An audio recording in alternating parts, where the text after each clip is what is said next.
Salut à tous, bienvenue sur Tout le Berzingue. Aujourd'hui nous sommes à Magny-Cours pour les Classic Day 2020. Alors une session un peu spéciale puisque comme vous voyez j'ai le masque obligatoire ici. Alors déjà merci aux organisateurs pour avoir quand même organisé ce rassemblement parce que c'était pas gagné au départ, donc normalement c'est prévu au mois de mai et là il a été repoussé donc fin août. Et ils ont vraiment maintenu le truc, ils se sont battus pour ça, donc ça c'est cool. Alors l'année dernière, le Classic Day, j'ai pas pu y aller parce que c'était au Mans début juillet et j'étais à Goodwood, donc du coup voilà, j'étais pas là pour la bonne cause. Sinon je suis vraiment assidu à ce rendez-vous que j'adore. Alors l'année dernière d'ailleurs c'était au Mans, pour changer en fait. Maintenant ils vont faire une fois sur deux entre Le Mans et Magny-Cours. Alors perso, moi je préfère Magny-Cours parce que je trouve que c'est un circuit qui est en train de se perdre un petit peu, donc c'est bien qu'il y ait quand même des choses qui restent en permanence ici. Parce que voilà, j'aime beaucoup la région, à part qu'il pleut pas mal, hein. Là on vient de se prendre une rincée. Donc voilà, donc j'espère que le météo va se maintenir à peu près. Allez, c'est parti. Ah oui, alors un autre truc un petit peu dommage cette année, c'est qu'il n'y a plus le parking venez en ancienne. C'est vrai que d'habitude, à Magny-Cours, Classic Day, quand vous venez avec une voiture un peu spéciale, on se garde dans un parking à part. En fait, on n'est pas exposant, mais on est sur un parking visiteur à part. Et ce parking est une expo en lui-même, en fait. Parce qu'il y a des voitures vraiment de dingue dans les visiteurs. Et là, cette année, il n'y a pas. Alors, je ne sais pas si c'est à cause du Covid, bon, c'est un petit peu dommage. Alors, ici, nous sommes complètement à l'arrière du circuit. Et ça, c'est tout nouveau. Ils ont mis des panneaux solaires. Alors, c'est bien parce que ça protège à la fois de la pluie et en même temps du soleil, ça fait de l'ombre. Et il y a quelques voitures sympas. Alors là, par exemple, on a une Marcos, une mini Marcos. Alors, c'est pas tous les jours qu'on en voit. 1974. C'est pas très beau, mais alors par contre, ce circuit, ça marche super bien. Ici, on a une Austin Alley, 3000. Alors ici, on a une Marcadier, enfin des Marcadier, Barquette. Et ici, une Marcadier Barzoaï, avec les portes papillons. Alors ça, c'est une marque française. Alors ici, on a une Mustang Cabriolet, version course. Elle a été courcisée. C'est pas très courant. Alors, elle a été allégée vraiment au maximum. Alors ici, on a une René Bonnet, pareil, marque française, qui a bien marché à l'époque, hein, même aux 24 heures du Mans. À côté, on a une Austin Alley. Alors ici, on a une très belle Jaguar XK 140. Et là, a priori, ils viennent la chercher. Elle est très belle. Regardez à l'intérieur. Là, on a une Simca Rally 2. Alors ça marche très fort. Lotus Elan 1965. Petite Lotus Elise S1, donc les premières Lotus Elise. Commence à devenir collector, hein, ça commence à rentrer dans les Youngtimer. Et en parlant de Youngtimer, là on a une Alfa Romeo GTV. Donc là on est en plein dedans. Très belle voiture hein, qui est en train de prendre de la cote. Petite Porsche GT3 ici. Alors ici on a une BLF berlinette. C'est tout plat, c'est assez sympa comme voiture.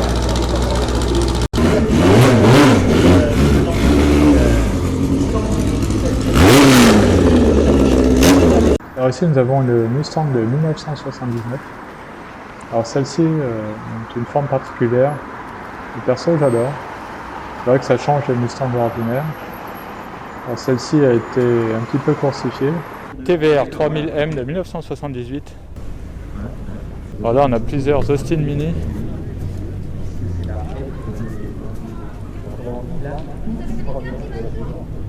Petite A110 berlinette en jaune. Jaguar type E. À côté une René Bonnet. Alors ici on a une MG. Alors regardez l'intégration du rétroviseur. Alors Matra Murena, et un petit truc marrant, petit détail, c'est qu'il a un A. Donc Matra Murena, pour rappel, on a 3 places de front. C'est celle qui a remplacé la Bagheera. AC Cobra, alors certainement une réplique, mais très jolie. Lotus Elise S2. Allez, là on arrive dans la partie italienne et on commence fort avec une De Tomaso Pantera. J'adore cette voiture, mais elle a pris trop de cotes et finalement pour le même prix on peut avoir mieux, quoi. Alors quand je dis mieux, c'est par exemple, je sais pas, on peut quasiment avoir une Diablo, hein, parce que bon, après ça dépend des modèles de Pantera, mais moi ceux qui me plaisent, forcément c'est les plus cher. Voilà, ensuite on a les Maserati, donc là on a le Gran Turismo, là, on a une 4200 GT, on en a une autre, et là une 3200 GT. Alors comment je les repère? En fait sur le capot, là sur la 3200, on a des ouvertures là. qu'on n'a pas sur la 4200. D'ailleurs je dis 4200 mais le nom officiel c'est coupé, Maserati coupé. Alors de l'arrière c'est encore plus facile de faire différence puisqu'on a les feux boomerang sur la 3200 qu'on n'a plus sur la 4200 parce qu'en fait aux États-Unis ils refusaient ces feux-là, ils n'étaient pas homologués les feux boomerang. Donc du coup vu que Maserati voulait vendre aux États-Unis, ils ont été obligés de passer à ces feux. Ils sont beaucoup moins jolis, mais bon c'est comme ça. Les voitures de rallye mythique ici, donc Lancia, Delta. Alors là on a quelques Abarth. Alors ce que j'adore sur cette Abarth là, enfin c'est deux Abarth là, c'est que le capot est ouvert. Alors c'est pas pour refroidir le moteur en fait, c'est juste que quand ils ont conçu le moteur, au moment de le monter, en gros ils sont aperçus que ça tenait pas et du coup ils ont mis ce système qui est d'origine pour maintenir le capot ouvert parce que tout simplement il ne peut pas fermer. Il ne peut pas fermer à cause de la taille du moteur. C'est dommage parce que c'est la première voiture de Chico Martini numéro 40. On continue avec les italiennes avec une Alfa Romeo GTV. Là, on a un petit coupé Burton, un GT 1600. Là on a un 1300.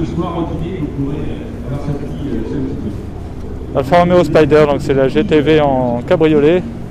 Alors là on arrive dans les françaises, donc là on a Alpine A310, là on a une GTA V6, et donc ça c'est quelque chose que la direction de course va A610. avec beaucoup d'acuité. Vous voyez la différence entre les deux, hein. Juste à regarder les phares. A110 berlinette, une autre à côté en rouge. GTA, et là la nouvelle Alpine dans un bleu foncé, ça change du bleu Alpine, très joli aussi. On a encore une A110 berlinette, la 110 toute court. Alors là regardez le mec il s'est fait un petit délire, ça fait un peu genre gendarmerie. Donc voilà, je vous laisse aller voir, hein. Guérir le cancer de l'enfant.fr. Alors ici nous avons la 110 GT4. Donc celle-ci était avant la berlinette.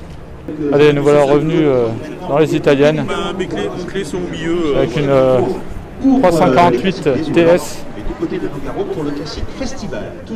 Ici on a une 458 Spider, F430. Là on a une 348 TB. Encore une 458 Spider. On a une mondiale. Là on a une 365 GT4 2+2. Tenez, par exemple, j'y suis, donc 365, pourquoi? Alors, pour la reconnaître, celle-là par rapport au 400 et 412, c'est assez facile. Elle a 6 feux à l'arrière. Donc là, quand vous voyez 6 feux à l'arrière, on peut vous dire que ce n'est pas une 400 ni une 412, c'est une 365 GT4 2+2. Là, on a une 430 Scuderia, donc là, ça fait partie des Ferrari, des meilleures Ferrari en fait, à mon goût. Une des dernières Ferrari où on a des vraies sensations dedans. Voilà, c'est la version hardcore de la F430. Ici, nous avons une 308 GTB 1977 en noir, intérieur tan, très joli config. À côté, on a une Ferrari 360 en challenge. Alors, ce qui est bizarre, c'est qu'elle est immatriculée. Alors, je sais pas, ça doit être. Je pense que c'est une. Je sais pas si c'est une Modena qui a été modifiée ou une challenge Tralal. C'est bizarre. Donc, celle-là, elle a des décos, donc pareil, pour lutter contre le cancer des enfants. Donc, ouais, c'est marqué que c'est une 360 challenge. Alors, je suis étonné qu'elle soit immatriculée. En même temps, c'est une plaque W, et en plaque W, on peut rouler un peu avec ce qu'on veut. Maintenant, on passe aux américaines avec des Mustangs. Donc là, il y a pas mal de Mustangs des années 60. Ça, c'est très joli. Celle-là est vraiment belle, hein. Très belle config. Alors, j'aime bien celle-ci, moi. Là, on a une AC Cobra, une réplique, hein. Voilà, on a plusieurs Mustangs, les récentes, les anciennes. Là, on a une Camaro. Ce sera le tour de ce plateau. Et à la fin Camaro de ce plateau, les Z28, Camaro SS. Depuis ce matin. Là, on a une Corvette C3. On a 2, 3. Là, on est dans le coin des Corvettes. Là, on a une C1. Elle est très belle, celle-ci. Regardez l'intérieur des C1, il est incroyable. Après là on a plus moderne avec une C6 Z06 et une C5 ici. Alors ici nous avons des Martin. Alors Martin c'est une marque française qui fait des répliques de Lotus 7. Celle-ci est de 1991. Là encore une Martin, donc regardez, je vous montre le logo Martin. Voilà, donc si vous voulez une réplique de Lotus 7 française, et bien voilà, vous avez cette possibilité. Là on a aussi une réplique d'AC Cobra. Alors je crois que Martin, oui d'ailleurs voilà, c'est une Martin. Martin fait aussi des répliques d'AC Cobra. Si vous voulez une réplique d'AC Cobra française, c'est possible. Alors par contre je ne sais pas ce qu'ils ont comme moteur celle-ci. Je ne sais pas si c'est un V8 ou quoi. C'est pas marqué, c'est une Cobra GM1, ouais. Bah, si vous le savez, mettez-le dans les commentaires. J'aimerais bien savoir ce qu'il y a comme moteur dans les répliques de l'AC Cobra Martin. Voilà, on a une De Tomaso Pantera qui s'est perdue au milieu des américaines. Alors en même temps, les De Tomaso Pantera ont un V8 américain. Donc bon, on va lui pardonner. Ce qui fait que du coup, c'est une voiture fiable hein, finalement. On pourrait avoir peur. Mais non, elle est fiable mécaniquement, pas de soucis. Allez, pour les amateurs de Youngtimer, là on a une Ford Sierra Cosworth. Donc là c'est voilà, là c'est la Youngtimer aussi typique. Donc voilà, on la reconnaît bien avec son aileron là. Petite Challenger récente là en jaune. Et à côté la Charger SRT.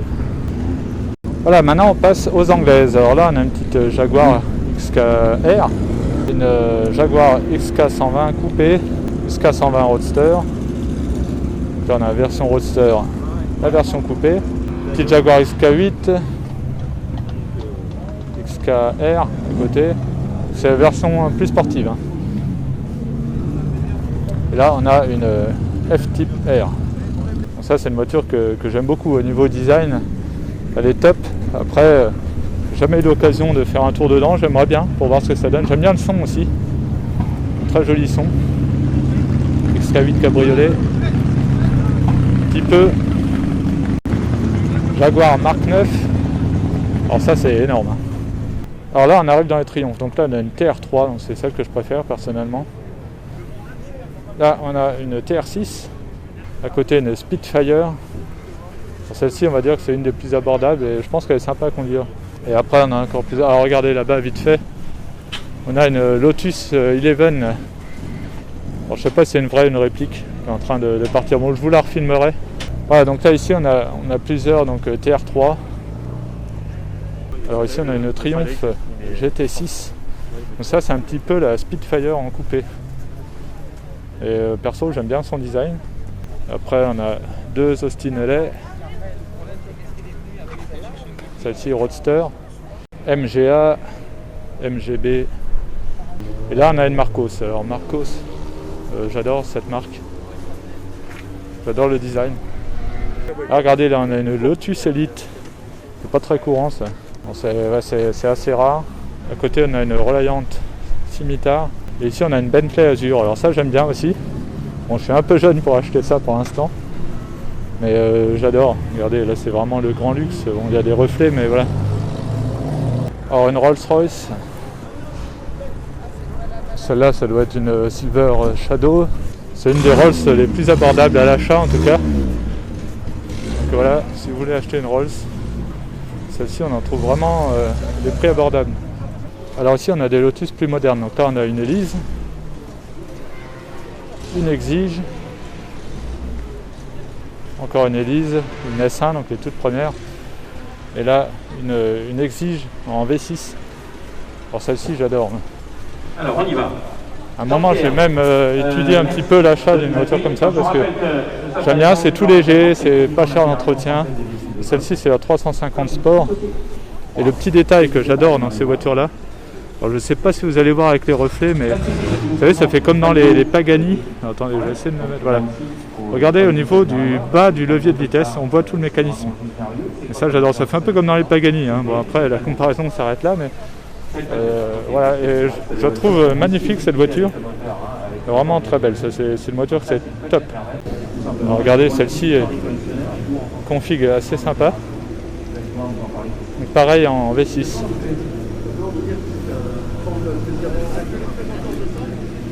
Ah, c'est vraiment une belle voiture, hein. L'Exige en V6, franchement j'adore. Voilà, alors maintenant on arrive sur le plateau des voitures françaises, même si on en a déjà vu tout à l'heure avec les Alpines. Là il y a un deuxième plateau. Donc là on a une Talbot, Simca Rally 2. Donc là encore une marque française que j'aime beaucoup, donc Venturi. Donc là une 260 APC, donc APC pour avec pot catalytique. Et 260 parce que 260 chevaux, voilà, c'est pas plus compliqué que ça. La 260 Atlantique, donc ça c'est une version limitée.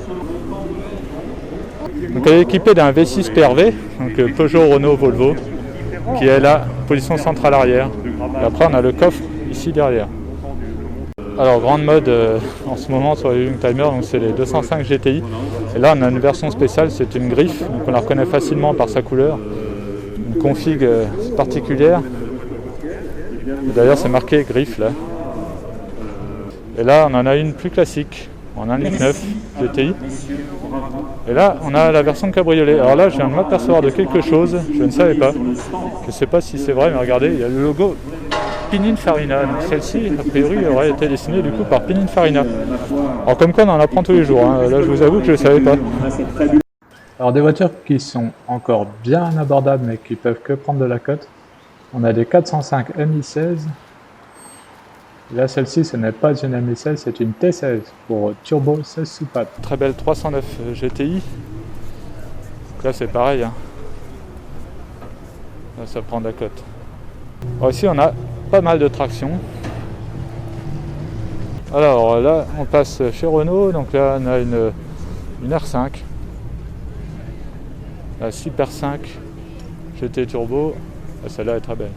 Voilà, celle-ci elle m'a l'air entièrement d'origine, donc ça c'est une valeur sûre du coup. Si vous voulez qu'une voiture prenne de la cote, il faut qu'elle soit entièrement d'origine. Alors là on a une R5 Alpine Turbo, elle est très belle, hein. Là pareil, hein, une voiture qui est amenée à prendre de la cote, enfin, qu'on a même déjà pris je pense, hein. Donc là pareil, entièrement d'origine a priori celle-ci, à part l'échappement peut-être. R5 Turbo, Turbo 1 celle-ci, donc le moteur il est à l'arrière.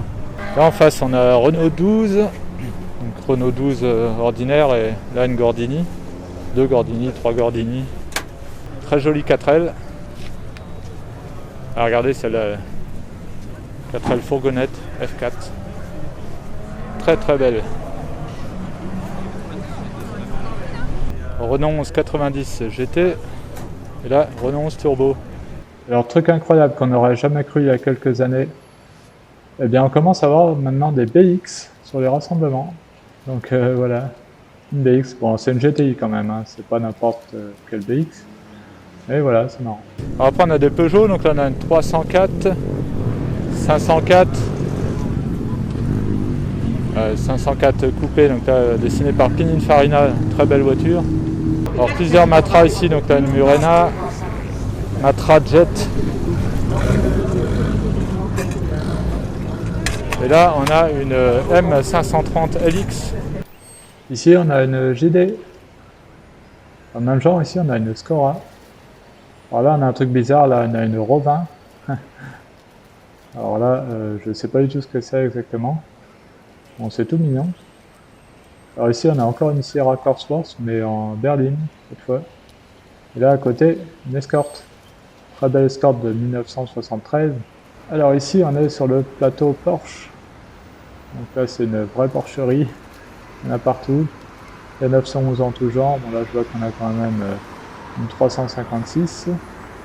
On a même une 356 Speedster. Alors, réplique ou pas, je sais pas, bonne question. 356, 914. Pour changer un peu de 911, on a une 928. Encore deux 914. Alors, celles-ci, généralement, sont équipées de moteurs Volkswagen. Alors, ici, on a des 944, 924. Alors, chez Volkswagen, on a des Golf GTI, première génération. Donc là, pareil, pour les amateurs de Youngtimer. On a aussi, bien sûr, des coccinelles. Alors, celle-ci. Le mec s'est fait un petit délire, là, sur la galerie. Alors, chez BMW, maintenant, donc là, on a une 3 litres CSI. 635 CSI, BMW, alors là on a une M3, voilà, encore une série 6 ancienne génération. Z3 coupé, donc design assez particulier, mais personnellement j'aime bien. Là on en a une autre en version M. Alors après on a quelques japonaises, donc Mazda MX-5, petit cabriolet pas cher, très sympa à conduire. On a la NA, la NB, donc deuxième génération. Après derrière on a quelques 350Z et 370Z, donc là on a une 370Z en Ismo. Et l'ancêtre de 350Z c'est la Datsun. Là on a une 240Z. Alors pour les amateurs de japonaises aussi, donc là on a Honda Prélude.